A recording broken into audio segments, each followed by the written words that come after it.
Hello everyone, Omar here from Simple Fitness, and today I'm going to go over a couple things that I thought were kind of necessary to go over. I'm currently taking a class called Obesity in Society, and it really inspired me to make this video. Also, another video came out recently called Dear Fat People. It kind of had a lot of controversy to it, so just another reason why I wanted to make this video. And as the title says, I'm going to be going over fat acceptance, body image, and how people gain and lose weight. Now, for those of you who don't really know what fat acceptance is, it's basically not discriminating people or treating people differently just because they're overweight or obese. A lot of people in this world associate negative connotations to being quote-unquote fat. You know, like if you're fat, you're lazy. If you're fat, you're a slob. If you're fat, then you have no discipline. I've heard of instances where people say if they don't have enough discipline to put down that burger or donut, then they don't have enough discipline to be an effective employee. And the fact of the matter is, that's just completely unacceptable. Your traits, who you are, what you do, has no direct relationship or correlation to how much you weigh. So fat acceptance is basically getting rid of all those negative thoughts and stereotypes like, oh, if you're fat, then you must be funny because all fat people are funny. Because that just kind of leads to a cycle of hate towards people who are overweight and obese, and that's just downright ignorant. So we need to have people just stop thinking that way, because there's no positive side to that, no matter which way you look at it. Fat acceptance is also about loving yourself, not being depressed because you're overweight, not giving yourself no value, but actually loving yourself and accepting who you are as a person. Now, I'm going to get back to this. Now, what exactly is being overweight or obese? The technical definition is being above a certain weight for the average. We use measurements according to your height and weight, and those measurements are as follows.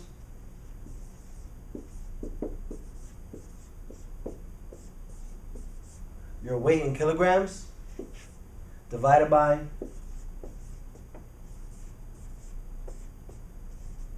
your height squared.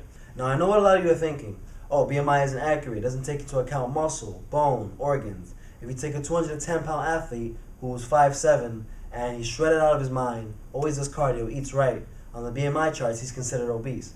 I agree with you. However, a lot of people who are overweight and obese don't fall into this category of being, extremely muscle-bound. People like that athlete fall into a small, almost negligible portion of the people who are considered overweight and obese. So you have to understand that we're using this for people who are actually overweight and obese and not people who are just skewed by the BMI charts. Now, a lot of America is overweight and obese, and I'll talk about why in a minute. But anyways, being overweight according to the BMI charts is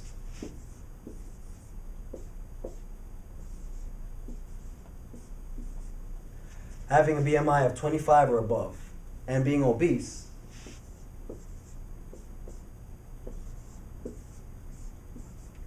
is having a BMI of 30 or above. Since most people who are overweight and obese aren't really skewed by this muscle-bound demographic, I think it's a good guide. No, not a doctrine or a creed or a commandment, just a simple guide to kind of see where you're at with things. Now, a big home hitter that I want you guys to take from this video is 1, to change your life for the better. Lose that weight that you never thought you could, and grow yourself as a person. Grow your self-esteem, and be somebody who you never thought you could be. And 2, my personal take on fat acceptance. I'll start with that one. Now, this is just my personal opinion, but I do think it makes sense, so I want to share it with you guys. So, if you are uncomfortable with how you look, and I repeat, if you are uncomfortable and unsatisfied with how you look, and you're fully able-bodied, you shouldn't accept that you're fat. Now, what I mean by this is you shouldn't be saying, oh, I was fat my whole life, I'm fat now, and I'm probably going to be fat for the rest of my life. So I might as well accept who I am and accept my fatness. You don't have to accept that you're fat. If you want to change something, you can change it. If you don't like the way you look, you can do something about it. I believe that anybody can do anything they set their mind to. And losing weight isn't any different. The reason why I feel this way is because I've been told that your body is your temple. Now, unfortunately, there are some risk factors with being obese, like hypertension, high blood pressure, heart attack, stroke, diabetes, high cholesterol. And people who are overweight are also on the road towards these risks. Now, I know some of you have heard those terms before and said, well, I'm doing just fine. I've been doing fine for years, despite what my doctor told me. Look at me right now. And that's because your body is an incredible, amazing machine. Your body is doing its best to keep you alive. I'm always constantly learning more and more about the human body, and just so interesting. So, unfortunately, even though your body does so much, your body can only handle so much. And when you're doing things that sets your body off of its equilibrium, some things can actually shut down on you. So I really urge you guys to just imagine this for a second. Imagine your body as a completely separate entity from you. And imagine what happens when you give it water. You know, it'll say, hey, thanks, I was thirsty. When you give it exercise, thanks, I feel the blood flowing. You know, you're making me really healthy. I'll pay you back with a nice long life. Now, let's flip that upside down. Let's say if you don't exercise, hey, let's go for a walk. No?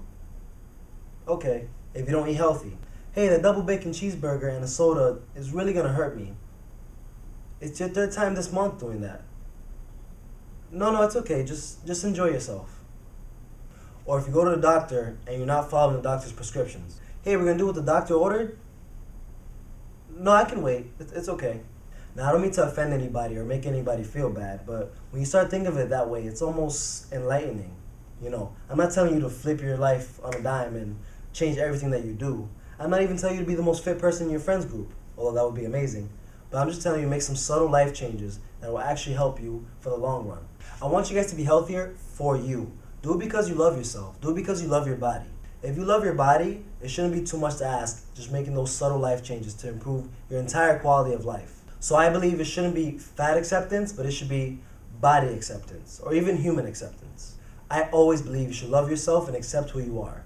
And if you love yourself, you should be the best you that you can be. So without any further ado, let's get into actually how to change your life for the better. So today I'll be going over some interesting facts about how fat and obesity works, some trends and habits that people tend to follow that lead them down the path to being overweight or obese, and some tips on how to change all that and be a better you. So let's get started. P.S. Everything I'm about to say applies to everybody. Some facts. After the Industrial Revolution, our food supplies went up and our physical activity decreased. New machines came out that made it easier for us to get food, and our need to move started to decline. About 69.2% of adults are overweight or obese. 33% are only overweight, 35.7% are only obese, and 6.3% of adults are extremely obese. Also, 33.6% of children are overweight or obese, and 16.9% of them fall into the category of being only obese. And these are some pretty cool facts. With muscle cells, you can actually change the size of them, but you can't change the amount of muscle cells that you have. However, with fat cells, you can change the size of them as well as how many you have. And unfortunately, you can't decrease the amount of fat cells you have once you obtain them. Now, before I continue, does that mean that you can't lose weight if you've gained a lot of fat cells? No, it'll just be harder to keep the weight off. Because they're so comfortable being at that big size, once you lose weight, they're going to try to get to that big size again any way possible. So you can't let them win. Don't. Now, there's visceral fat and there's subcutaneous fat. And this is extremely important. Probably one of the most important things in this video. Subcutaneous fat is the fat underneath the skin, like in your arms, in your legs, in your cheeks. And visceral fat is a fat in your waistline. And that's very dangerous. It's the fat that's in, around, surrounding, on top of your organs, which is why it's very dangerous. One of the reasons why visceral fat is very dangerous is because it can get in the way of your organs, literally. Let me show you. These are your organs, right? Now, you have a vein called the hepatic portal vein. And what that does is it brings blood from the organs directly to your heart, like so. That's the heart. Now, if you have a lot of visceral fat, basically the fat can get in the way and get transported by a hepatic portal vein towards your heart. So now all the fat is going to your heart. Now, already that sounds bad. And what that actually does is the fat that gets transported from your heart to go towards the lungs to be reoxygenated, it gets stuck in arterial walls when it comes out. So basically, when the heart pumps the blood back out, the fat gets caught in the walls of every major artery, or every one that it can find. And slowly but surely, if that keeps happening, you start to develop more and more fat, and plaque will develop. And as you can see, how is blood supposed to transport itself to the entire body when it's such a big blockage? So because of that, your heart has to work extra hard, and people need things called bypass surgery where they can literally they can actually bypass your vein with a little tube, and the blood will instead go through that tube and bypass the plaque. This isn't the best remedy because it's just kind of a temporary fix, and the plaque is still there. So in order to get rid of that plaque, you just need to start exercising and eating healthier. It's been shown that eating healthier and exercising can actually reduce some of that plaque. So It's not too late for you if you want to change yourself. Another bad thing about visceral fat is that just by the nature of the cells, the metabolic processes that go on with the adipose tissue or the fat cells, they secrete inflammatory proteins. The same proteins that get secreted when, let's say, you get a scrape and it starts to swell up. So those proteins can inhibit something called leptin. Now, leptin is a hormone that we have that basically controls satiation. What satiation is the feeling that you're full. Now, with these inflammatory proteins, what they end up doing is they kind of mess with some of the cell's receptors. So if I draw a cell right here, and we have some receptors going. Let's say on a normal basis we have leptin and it comes through, it goes to the receptor, and your body tells itself, okay, I'm full, I've had enough. What these little fat cells do is that they mess with the receptor, and when your leptin goes through, your body says, I don't see any leptin here, I guess I must be still hungry. So you end up still staying hungry even if you just ate. Now what's so bad about this? What it does is it throws off your body's natural energy balance, because you get energy from food. So now that you're hungry because of the leptin resistance, your body doesn't know whether it's actually hungry or the leptin resistance. Your body just doesn't know. It's like a machine. So what your body ends up doing is saying, oh, well, since I'm hungry, I guess I need more energy. And since food equals energy, your body's saying, hey, we should get more food. So not only are you feeling hungry even after you just ate, but your body develops something called hyperphagia, or an intense urge to eat. So your body's like, oh, I'm still hungry, I need more energy. You eat more, and on top of that, you're still hungry.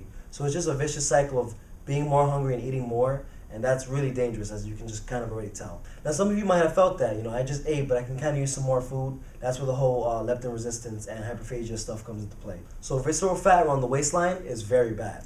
Now let's talk about how people gain weight. What they're doing in their everyday life that attributes to their actual weight gain. Now there's a lot of factors that leads to weight gain, but they ultimately just kind of branch off from these two things. Poor food choices / dining out / sugary beverages, and lower physical activity rates. Now I will go into more depth on these two topics. However, I'm going to split the video into two parts. That way I don't have a half an hour long video and then nobody watches it. So make sure you guys look out for part 2 where I can physically show you what people are doing that makes them gain weight and how to actually lose it. Some lifestyle changes to help you lose weight and have a better life in general. So thank you guys so much for watching, and make sure you watch part 2 of fat acceptance, body image, and how to gain and lose weight. Don't forget to check out Century Designs for some amazing art and t-shirts. Link in the description below.